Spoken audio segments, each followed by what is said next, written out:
Very good, friends. We're up and running again. This time, Aunt Barb's Magic Oven, Chapter 4, or Segment 4. This one entitled Midnight Snack. We're just at the beginning of the books. It's kind of tame right now, but, well, like I said, hang on. Like I've said before, hang on. All right. Let's see. Midnight Snack. Here we go. As I was getting ready to go to bed, Grandma was just setting a bowl or two of ravioli and meatballs in front of my folks. They had just gotten in from Jersey, and well, we had said our hellos.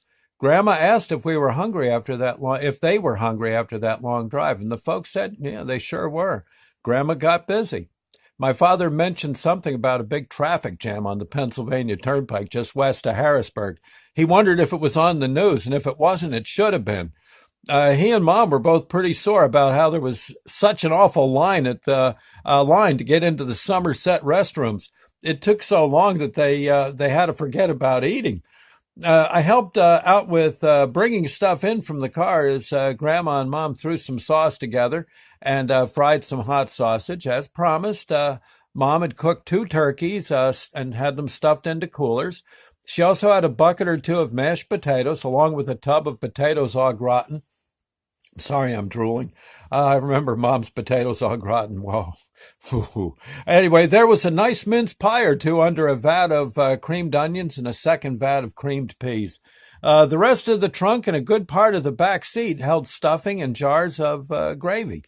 I almost missed a suitcase full of parboiled peeled potatoes for mashing, just in case they somehow ran out of potatoes.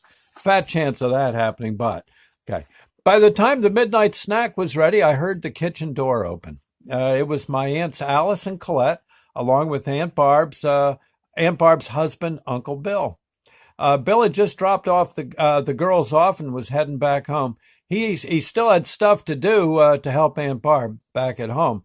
Bill also let us know that my brother Ed and his new bride Helen had just gotten in and were settling down in the spare room over at Bill and Barb's.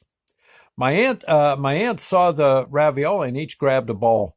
Uncle Bill peeked into the fridge and grabbed a Schmitz as I walked through the kitchen in my pajamas on my way to the living room sofa.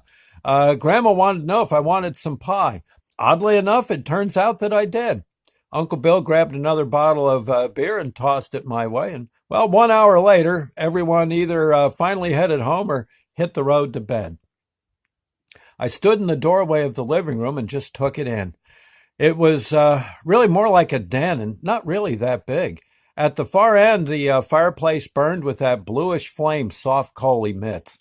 I think that's the methane in it burning off. I wafted in that beautiful light hint of sulfur. To my right was the old radio phonograph player that Aunt Alice let me mess with when I was 4 years old. They were always going to throw it out the next time the garbage man had room in the truck. After all these years, it was still there. The color TV was on with the final news of the night. The big story was about this awful holiday traffic jam out on the turnpike. They showed it from a news chopper. People were pretty sore. There was something about panic in the rest area parking lot. Authorities were investigating. Me, I just grabbed a red gumdrop from the candy dish on Grandma's coffee table. Then I laid down on that wonderful sofa and pulled up the covers. I ate the red gumdrop too fast, so I picked out a green gumdrop and let it melt in my mouth as the TV droned on about that big scandal on the turnpike.